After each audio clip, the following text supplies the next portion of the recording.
Tere, mina olen Ülle London ja räägin sulle täna astroloogiast.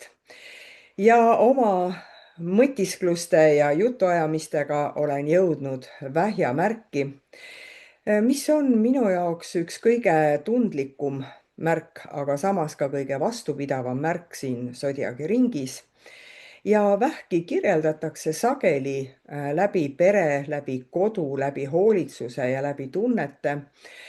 Ja see kõik on õige, aga nagu ma olen öelnud, et kõik on arhetüüpsed vormid, siis kui ma jääksin ainult selle juurde pidama, siis tundub tõesti see vähja energia liiga lihtne ja liiga kitsas.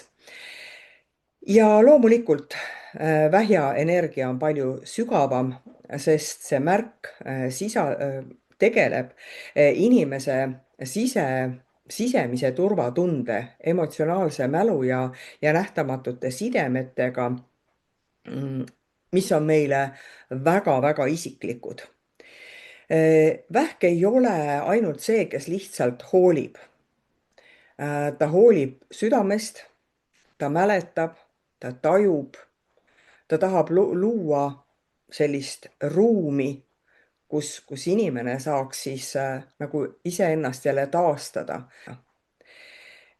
Kui sinu sünnikaardis on päike, kuu, tõusumärk või mõni oluline planeet vähjamärgis, siis võib see teema kõnetada sind veel eriti tugevalt.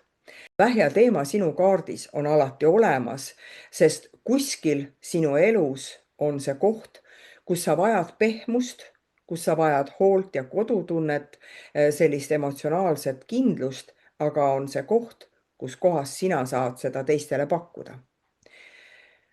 Vähk on kardinaalne veemärk ja tema aeg algab suvise pööripäeva lähedal.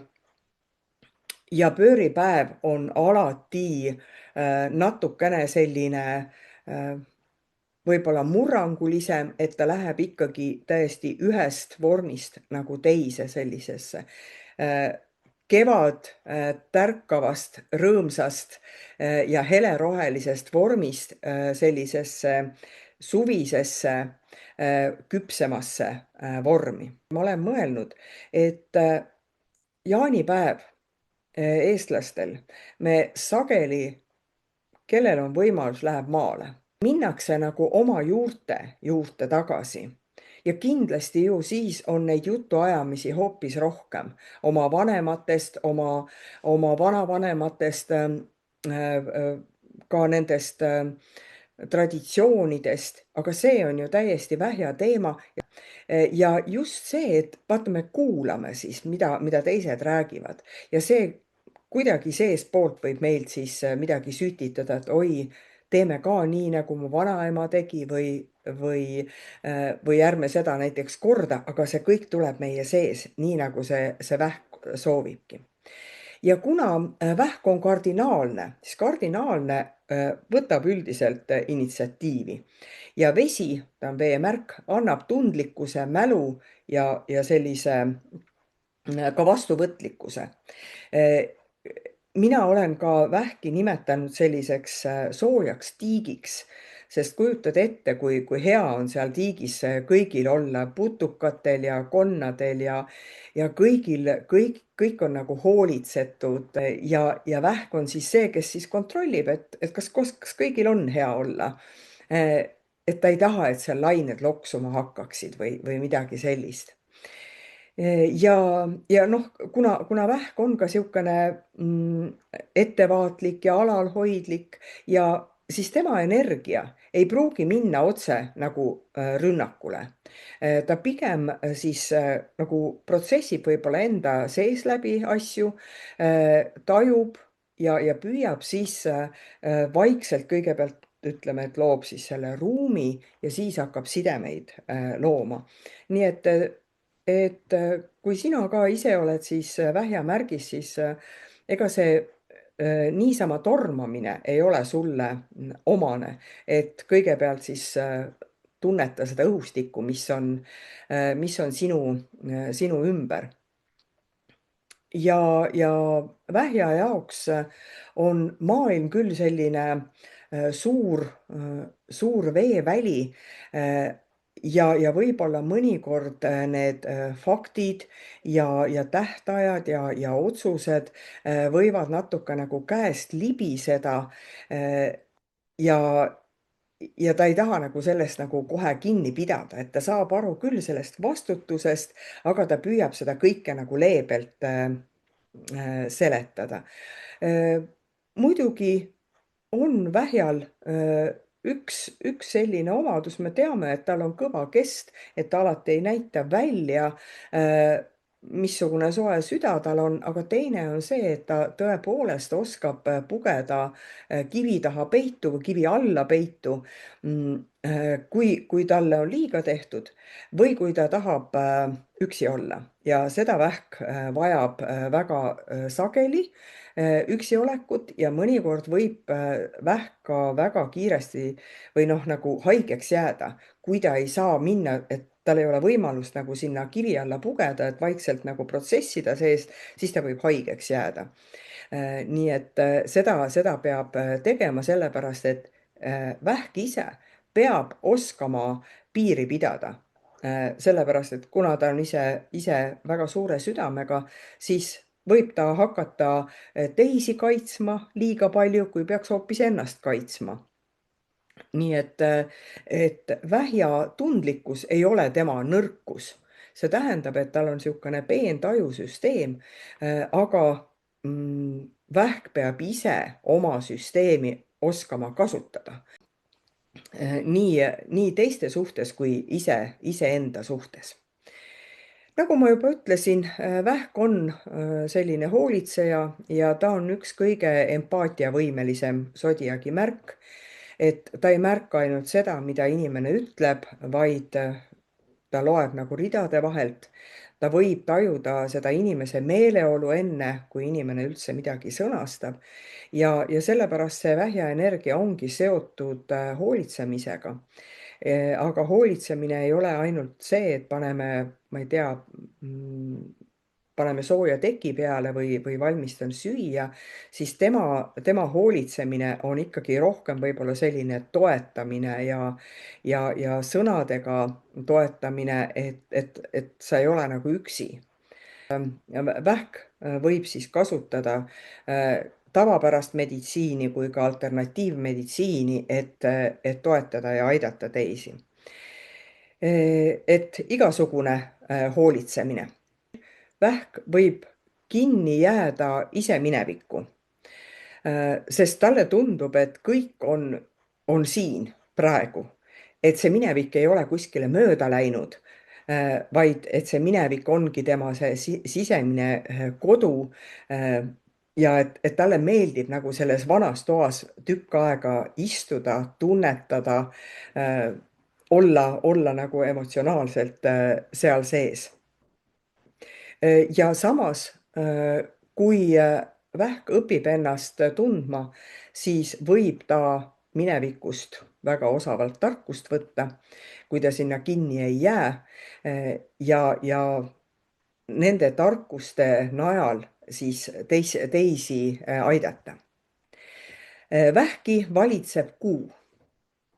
Kui sa veel ei tea, siis igal sodiagi märgil on oma planeet, mis teda valitseb ja näiteks lõvil on päike, aga vähjal on kuu. Ja kuu teadupärast ise ei kiirga valgust, vaid peegeldab päikese valgust. Kuu ka näitab seda, kuidas me reageerime ja ta peegeldab meile, mis meie ümber toimub läbi meie enda. Nii et kuu räägibki meie emotsionaalsest loomusest, harjumustest, reaktsioonidest ja sellest, kuidas me ise sisemiselt ennast tunneme, kas me suudame ennast hoida, et kui päike näitab meie sellist välist identiteeti, siis kuu näitab seda sisemist reaktsiooni meil. Ja kuu on ise ju muutlik. kord on ta täiskuu, kord on siis see noor kuu ja pisike kriips ja vahepeal ei ole üldse näha.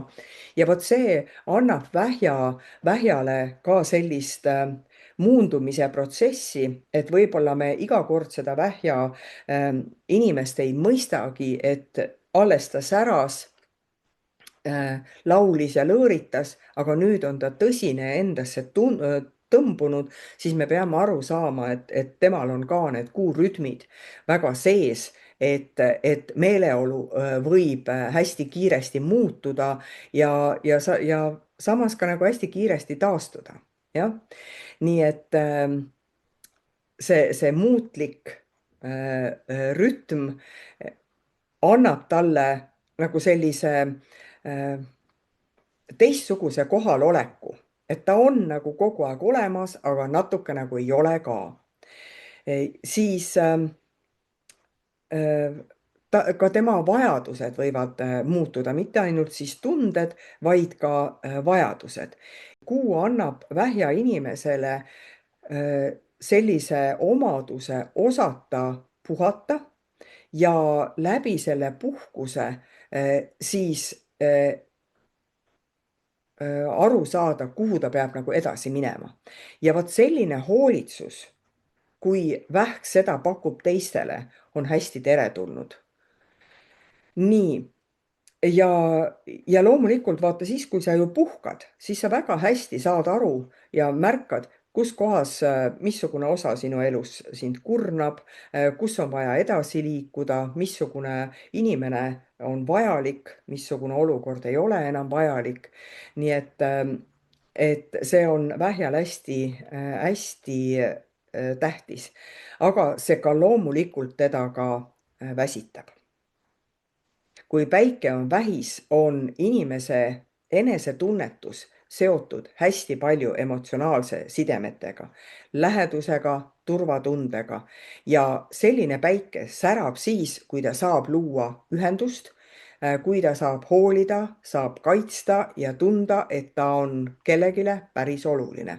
siin on ka mitte ainult oma kodu kaitsmine või oma pere kaitsmine, vaid ka kodumaa kaitsmine.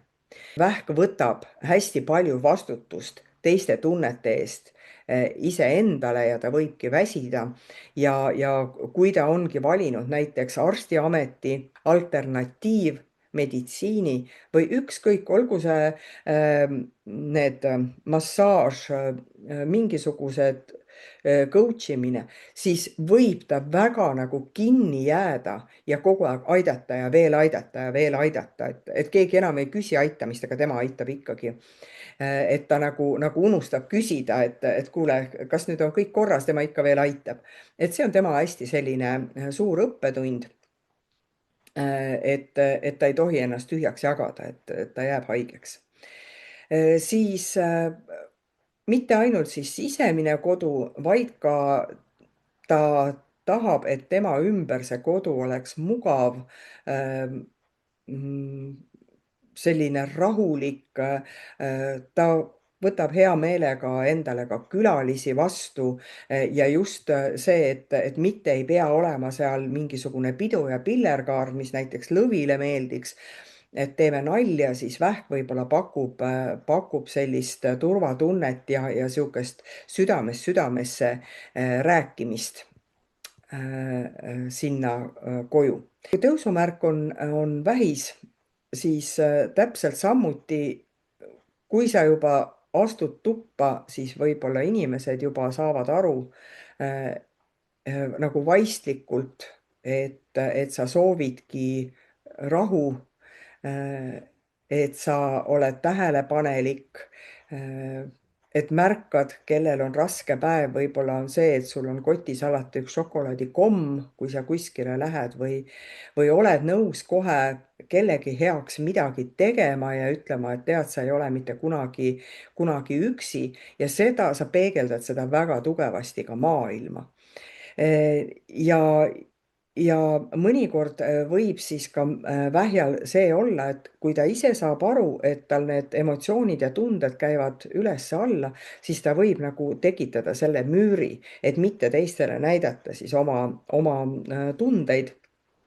aga noh, ilmselgelt on see, et kui müür on nii kõrge, et varjutab päikese ära, siis ei sobi see mitte kellelegi, et ikkagi on vaja elu jooksul eristada see, et minu emotsioonid, sinu emotsioonid, minu piirid, sinu piirid ja keda on mul võimalik usaldada ja keda ma ei peagi üldse usaldama.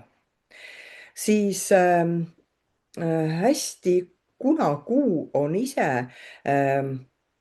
vähjamärgi esindaja, siis kui sinu Kuu on vähjamärgis, näiteks päikesemärk on sul kaaludes, tõusumärk on sul hamburis, aga Kuumärk ehk Kuu on sul selles vähjas, siis see vähk on enda kodus.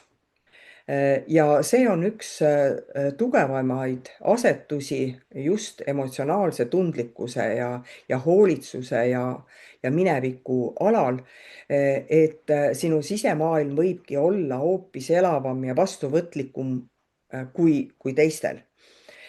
Ja sul võib olla hästi palju tahtmist uurida oma pereajalugu, kuskohast sa pärit oled, oma juured. Sul on tähtis kuuluda kuskile. Et kas ja sulle sobib ka näiteks ka kodus tööd teha, et see kodune keskkond sobib sulle nii töö tegemiseks kui taastumiseks.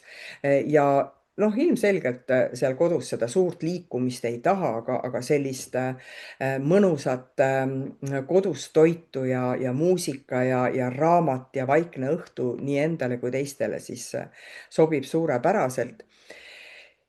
Ja kui on Kuu vähis, siis pead sa õppima tegutsema.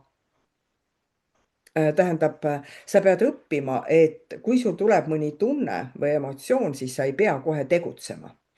Sellepärast, et see tunne ei ole nagu lõplik tõde.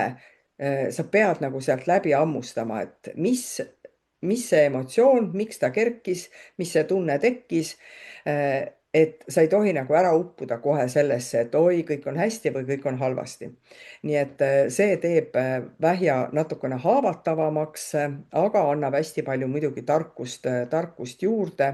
Ja samas ei tohi jääda ka kui sul on Kuu vähjas, siis sa võid mõnikord hakata sõltuma ka teistest. Vähk on 4. astroloogilise maja valitseja ja 4. maja räägib ka jälle meil ikka kodust ja perest ja varajastest kogemustest ja ka kodumaast. Nii et kõigist, kust me oleme pärinud, kust me tuleme, jah. Kui 10. maja, mis on 4. vastasmaja, näitab sellist nähtavat suunda maailmas, sellist nähtavat tööd, staatust, saavutusi, siis 4. maja on just see, kus inimene tuleb nagu tagasi, kus ta ei pea midagi tõestama. See on tegelikult üks vundamendi maja, millele ülejäänud elu toetab. Ja sest kui palju räägitakse sellest, et kuidas meil lapsepõlves on läinud ja kuidas see lapsepõlv mõjutab meid tervet elu ja nii ka see 4. maja meil seda tegelikult ka näitab. Muidugi ei tähenda 4. maja ainult füüsilist kodu, sest see tähendab ka lihtsalt seda kohta, kus sa saad vabalt olla ja sageli näitab see ka siis vanemat, sinu hooldajat, et see on kas siis isa või ema või vanaema või vanaisa, kes oli siis oli kõige lähedasem inimene sinul ja seostab sind siis kodutundega. Ja sageli võib siis oleneb siis, missugune see 4. maja sul on, et millise sodiaagi märgi alluvusest tal on, missuguseid planeete seal on, siis võivad need inimesed palju jääda nagu vanadesse asjadesse kinni, nad võivadki koguda vanu asju, nad ei raatsi ühtegi asja ära visata, neile tundub, et midagi kaob nende minevikust ära, kui nad mingisuguse asja minema viskavad. Et nad võivad hästi siis nendes vanades asjades kinni olla ja ka emotsioonides ja võivad hoolitseda oma vanemate eest, vanavanemate eest, loomade ja lindude ja kalade eest, et neil on alati, on keegi neil küljes, kelle eest hoolitseda. Nii et eks see 4. maja on ka see õppetunni maja, et kuidas me füüsilist maja ja kodu puhastame, kuidas me oma emotsionaalset ja sisemaailma puhastame, et mõlemad käivad käsikäes. Siis alati on vastasmärgid ja vähja vastasmärk on kaljukits ehk jälle selline vähk, kes kodu armastab, ja kaljukits, tema vastas, räägib sellist suuremat vastutust, kuidas me maailmas toimime, kuidas me võime ehitada midagi suuremat, mis jääb rohkem kestma, mis on avalikum, ja vastasmärk siis see vähk, kes siis isiklikud tunded ja lähedased inimesed. Vähk peab võtma midagi kaljukitselt ja kaljukits peab midagi võtma vähjalt. Kui vähk jääb väga sinna üksinda koju ja oma minevikku kinni, siis ta võib hoopiski nagu väga tahaplaanile jääda ja oma tunnete, emotsioonidega selline, noh, võib isegi kurjaks ja tigedaks minna. Ja sellepärast on tal vaja seda kaljukitse energiat, et mis maailmas veel on, mida ma võiksin veel kuidagi teistmoodi inimeste jaoks luua. Ja samas see kaljukits, kui ta jääb väga sinna selliste ühiskondliku alale pidama, võib ta väga selliseks natukene kõrgiks muutuda ja sellepärast on tal vaja seda vähja sisemist armastust endale külge pookida. Et siis nad saavad nagu koos hästi hakkama. Et oskad tegutseda nii kodus kui ühiskonnas. Vähja jaoks on väga oluline õppida vajadusi väljendama selgelt, mitte vihjama. Ja vaat siin on, et ka teised peavad aru saama, et vähjale tuleb väga selgelt ka ütelda, mida nemad soovivad. Et kui sa ikkagi vähjale ütled, et noh, tee, mis tahad, siis ta teebki sinu jaoks, mida tema tahab, mitte seda, mida sina tahad. Meditsiiniastroloogias seostatakse vähki siis kõhu, rindkere seedimise, lümfi ja kehavedelikega, sest toit, toitmine, seedimine ja turvatunne, need ju tegelikult käivadki meil käsikäes ja kui vähja energia on pinges, siis võib vähk otsida tõesti lohutust selles toidus ja võivadki siis tekkida seedimise probleemid, lümf seiskuda. Nii et vähk peab ise leidma endale väga tugevalt sellised tegevused või sellised kohad, kus nad saavad rahuneda. Talle väga hästi sobib, nagu enne ütlesin, kodus töötamine, kodu korrastamine, toidu valmistamine, ka aiandus, ka käsitöö, muusika, kirjutamine, lugemine. Ilmselgelt meeldib talle vesi, vett vaadata, soe vann, rahulikud jalutuskäigud vee ääres. Nii et hästi palju seda aega vajab vähk iseenda jaoks. Vähi värvideks ja jälle ma räägin arhetüüpsetest asjadest, et see ei ole kõigil nii. Aga vähivärvideks peetakse siis sellist hõbedat, valget, pehmet rohelist, võib-olla ka kollakas oranži tooni. Noh, kui me vaatame seda kuud, mis see taevas seal on, ka see annab meil tegelikult neid toone. Ja vähjametall on hõbe ja sümbol on ka peegel, loov väljendus ja eluülesanne vähjal. Vähki seostatakse siis kodu ja perega, aga tema loov väljendus ei piirdu alati sellega, sest tema sügavam küsimus on, mida ma tahan hoida, mida ma tahan kasvatada, mida ma tahan kaitsta ja mida muuta selliseks tähenduslikuks elus. See võib olla laps, pere, suhe, kodu, aga looming, kogukond, mingisugune õpetus, kliendid, mälestus, traditsioonid, ka selline hingelähedane töö. Vähja energia annab igale sellele asjale siis sellist isiklikku soojust, vaid et ta tahab, et see oleks tõeliselt vastuvõetav, et see oleks nagu hing oleks sees. Et võib-olla ongi see, et annab kas või hinge seest ära, et teistel oleks hea.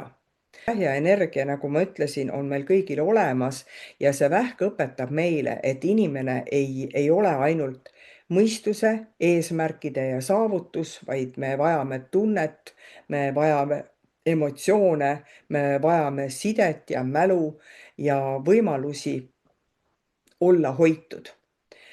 Vähk ei ole nõrk märk, sest see on veemärk.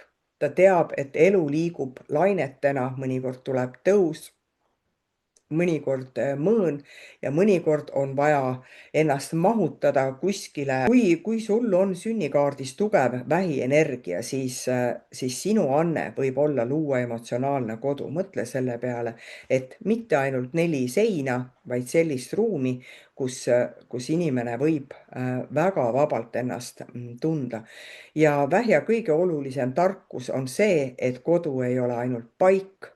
Kodu on tunne, mis tekib siis, kui me ei pea kogu aeg valvel seisma.